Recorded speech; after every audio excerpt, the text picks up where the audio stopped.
Assalamualaikum warahmatullahi wabarakatuh.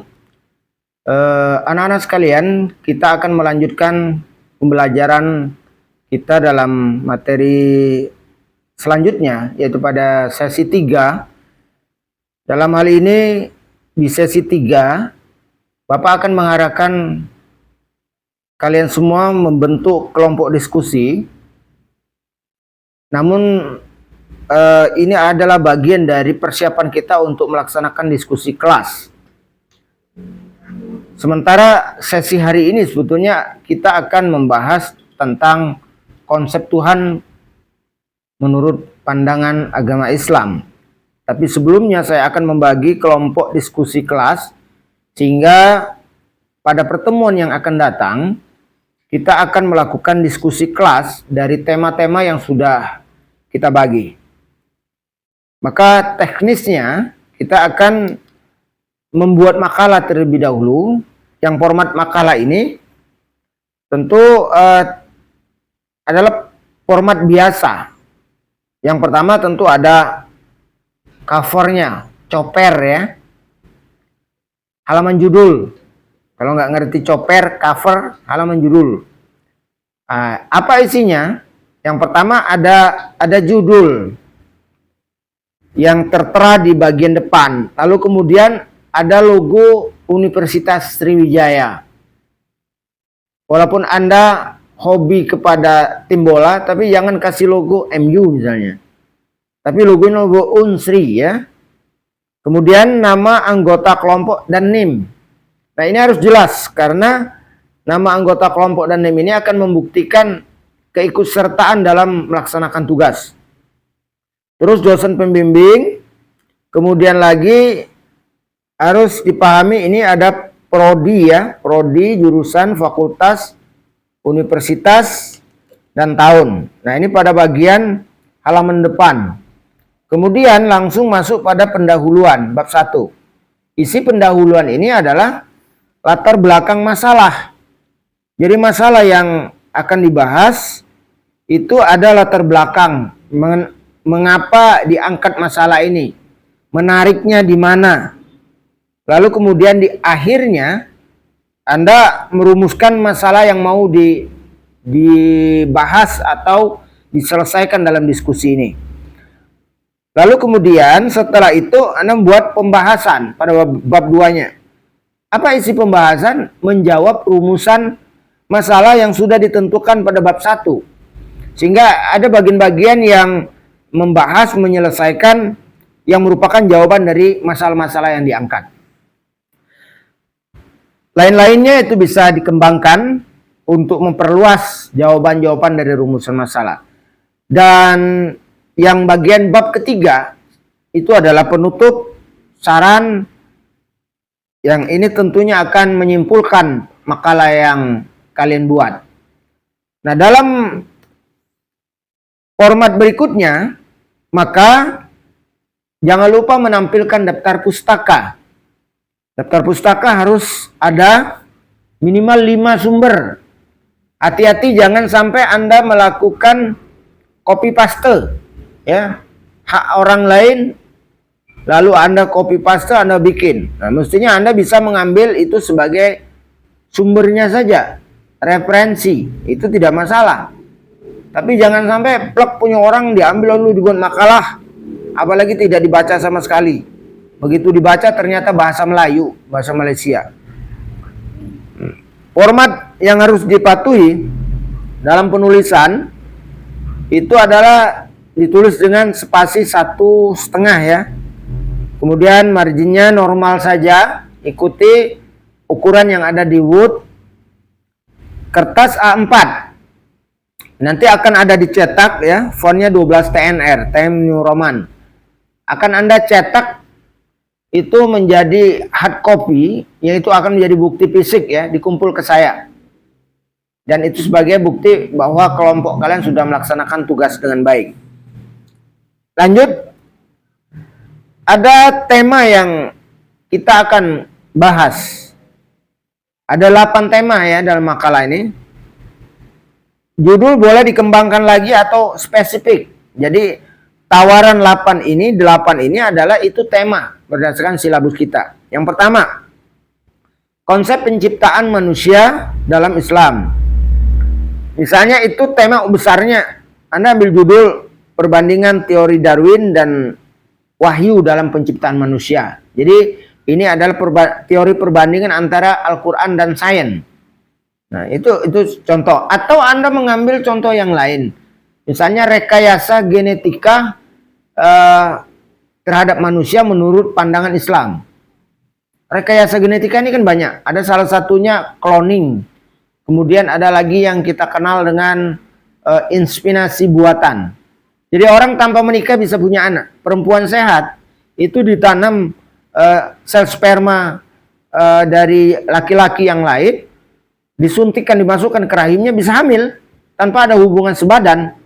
Dan itu sudah lazim dilakukan di dunia binatang ya.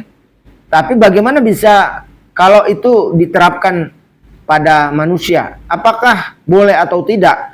Nah, ini menarik untuk dikaji dari perspektif ajaran agama Islam. Nah, tentu ini adalah kajiannya pernikahan ya. Kemudian tema yang kedua misalnya, ada hukum Islam dan kontribusi umat Islam Indonesia.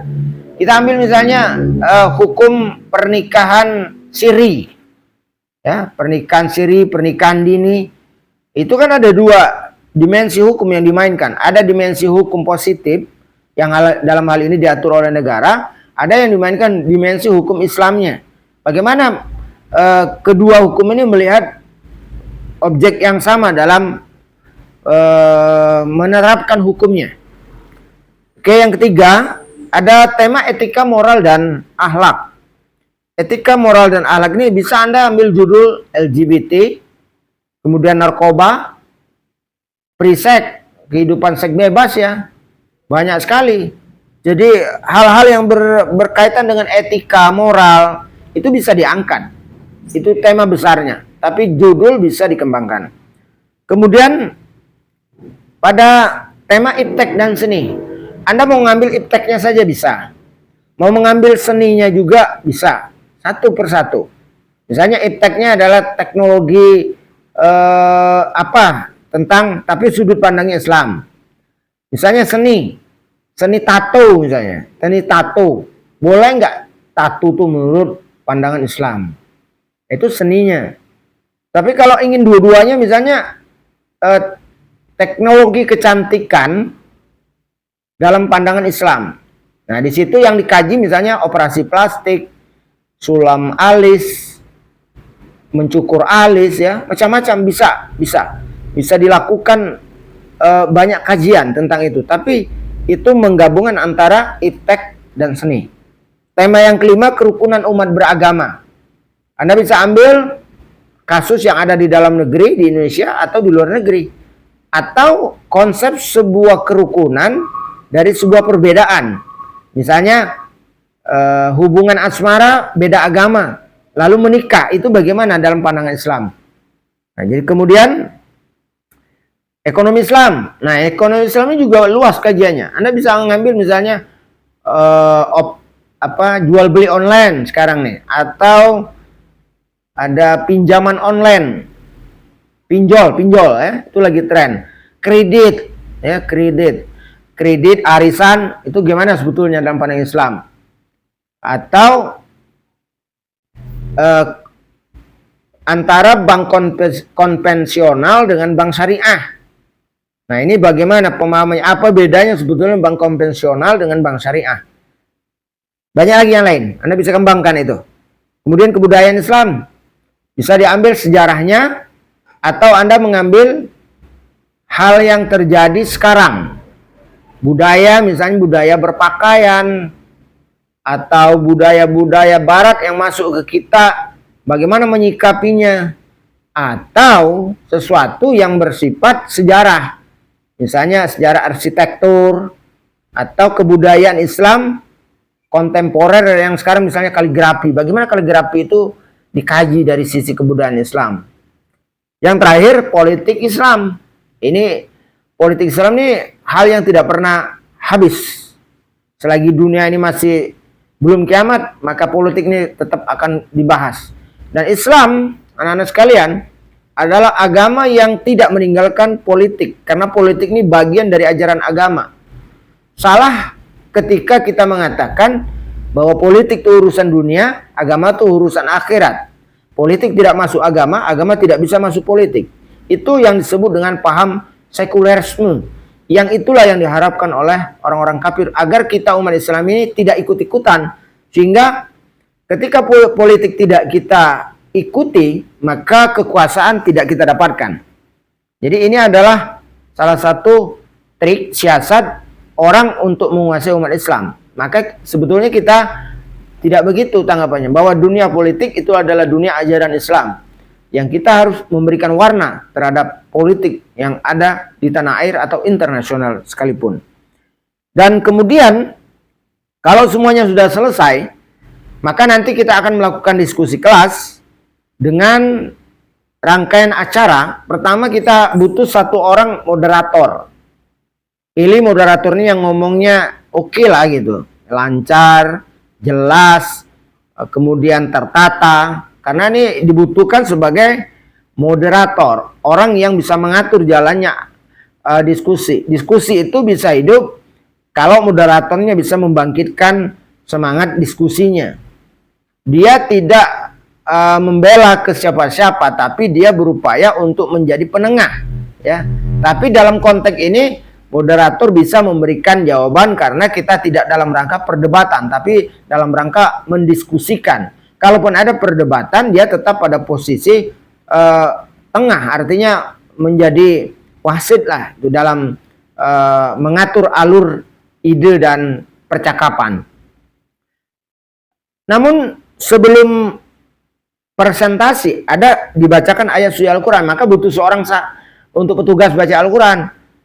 Baca Al-Quran ini apa yang dibacanya Ustaz? Yang dibaca itu adalah satu ayat saja.